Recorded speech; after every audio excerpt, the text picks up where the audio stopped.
జై హో పత్రిజీ. ఆత్మస్వరూపులందరికీ నా ఆత్మ ప్రణామములు. తటవర్తి వీరరాఘవరావు గారికి, తటవర్తి రాజలక్ష్మి మేడం గారికి నా ఆత్మ ప్రణామములు. నిన్నటి రోజున మనం వశిష్ఠుల వారు చెప్పినటువంటి కొన్ని విషయాలు తెలుసుకున్నాము. అవి ఒకసారి మరలా గుర్తు చేసుకుందాము. వైరాగ్యం లేని వాడికి శాస్త్రం బరువు అని చెప్పుకున్నాము. శాస్త్రాల్లో మన జీవితం ఎలా ఉండాలి అనేది పొందుపరిచారు. వాటి ద్వారా మనం ఎలా జీవించాలి అనేది మనం తెలుసుకోగలుగుతాం.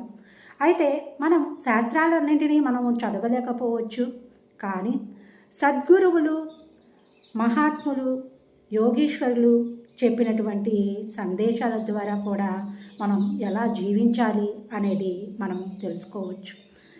ఏ విధంగా మాట్లాడాలి, ఏది మాట్లాడకూడదు, ఏది తినాలి, ఏది తినకూడదు, ఎలా ప్రవర్తించాలి, ఎలా ప్రవర్తించకూడదు, ఇటువంటి విషయాలన్నీ మనకి తెలుస్తూ ఉంటుంది. వివేకం ఉన్నవారికి మాత్రమే ఇవన్నీ తెలుస్తాయి.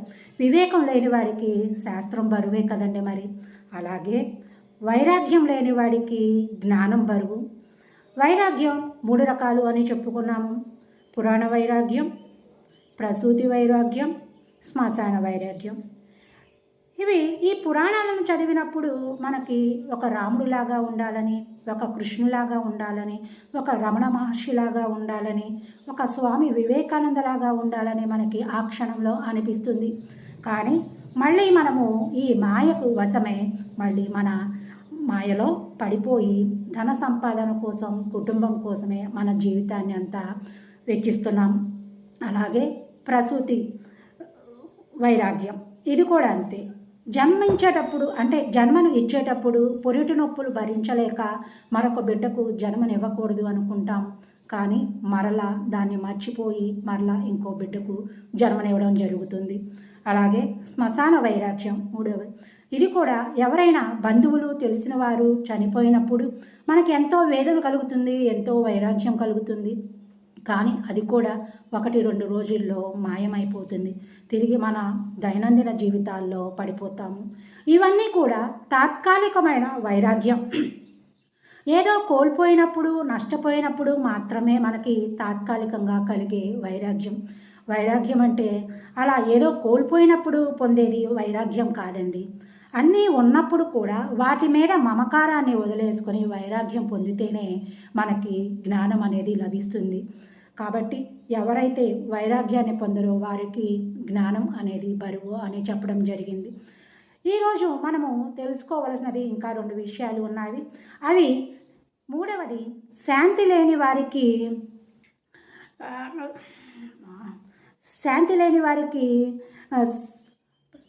శరీరం, శాంతి లేని వారికి మనస్సు బరువు. మరి అంతే కదండి. మరి మనసు శాంతిగా ఉంటేనే కదా మనము హ్యాపీగా ఉండగలుగుతాం. అప్పుడు మనస్సు మనకి బరువు అనిపించదు. మరి ఈ మనసు బరువు కాకుండా ఉండాలి అంటే, మనసు శాంతంగా ఉండాలి అంటే కనుక ఏం చేయాలి? మనం ధ్యాన సాధన చేయాలి. ధ్యాన సాధన చేసినప్పుడు మాత్రమే మనసు మనకి శాంతంగా, ప్రశాంతంగా ఉంటుంది. మన చేతిలో ఉన్న ఏదో ఒక ఆధ్యాత్మిక రంగంలో మనము ఉంటే, సాధన చేసుకుంటూ ఆత్మజ్ఞానాన్ని పొందుతూ ఉంటే మనసు శుద్ధమవుతుంది. అప్పుడే మనకు మనశ్శాంతి లభిస్తుంది. మనకి మనసు బరువు కాకుండా ఉంటుంది. అలాగే మన వాస్తవానికి మనమే సృష్టికర్తలం అని తెలుసుకుంటే మనకి ఎటువంటి బాధ కలగదు. గురువుగారు పత్రిజీ గారు మనకు చెప్పి ఉన్నారు, నీ వాస్తవానికి నీవే సృష్టికర్తవు అని. అంటే మనము జన్మ తీసుకొని ఈ భూమి మీదకు వచ్చేటప్పుడు కొన్ని సుఖాలను, కొన్ని పాపాలను, కొన్ని పుణ్యాలను, కొన్ని దుఃఖాలను మనము వెంట తీసుకొని వస్తాము. ఎందుకంటే వాటి ద్వారా మనము అనుభవం పొంది పాఠాలు నేర్చుకోవడానికి. అప్పుడు మనకి తెలుస్తుంది మనం ఈ ఆధ్యాత్మిక మార్గంలో ఉన్నప్పుడు. అలాగే మన జీవితంలోనికి ఒక సద్గురువు వచ్చినప్పుడు, ఓహో ఇవన్నీ నేనే తెచ్చుకున్నాను, సంచిత కర్మల్లో నుంచి కొన్ని ప్రారబ్ధ కర్మలుగా మనము అనుభవించడానికి తెచ్చుకున్నాము. కాబట్టి ఈ కష్టం వచ్చిందని మనము కృంగిపోకూడదు, సుఖం వచ్చిందని మనము పొంగిపోకూడదు అని మనము తెలుసుకోగలుగుతాం. మన జీవితంలోకి ఒక సద్గురువు వచ్చినప్పుడు మాత్రమే మనకు ఈ విషయము అర్థమవుతుంది. అప్పుడు మనం సమస్థితిలో ఉండగలుగుతాం. కాబట్టి ఎవరైతే ఈ ఆధ్యాత్మిక మార్గంలోనికి ప్రవేశించరో, ఈ జ్ఞానము అనేది లేదో వారికి మనస్సు బరువుగానే ఉంటుంది. కాబట్టి మనము ఎప్పుడైతే జ్ఞానవంతులం అవుతామో అప్పుడు మనకు ఈ మనస్సు అనేది బరువుగా ఉండదు. ఇక్కడ మనము ఈ విషయాన్ని గమనించాలి. అందుకని శాంతి లేని వారికి మనస్సు బరువుగా ఉంటుంది అని చెప్పడం జరిగింది. ఇంకా 4వది ఆఖరిది అయినటువంటిది ఆత్మజ్ఞానం లేని వారికి శరీరం బరువు అని చెప్పడం జరిగింది.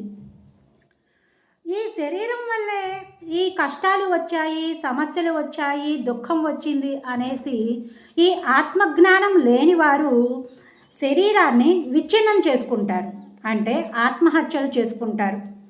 ఎప్పుడైతే ఈ ఆత్మజ్ఞానం అనేది కలుగుతుందో అప్పుడు ఈ శరీరం వల్ల మనకు ఈ కష్టాలు రాలేదు, మనము అనుభవాల కోసమే ఈ శరీరాన్ని తెచ్చుకున్నాము, సాధన చేయడం కోసమే మనం ఈ శరీరాన్ని తెచ్చుకున్నాము అనేది మనకి అవగతం అవుతుంది. అప్పుడు ఈ శరీరాన్ని మనము ఎంతో అపురూపంగా చూసుకుంటాం.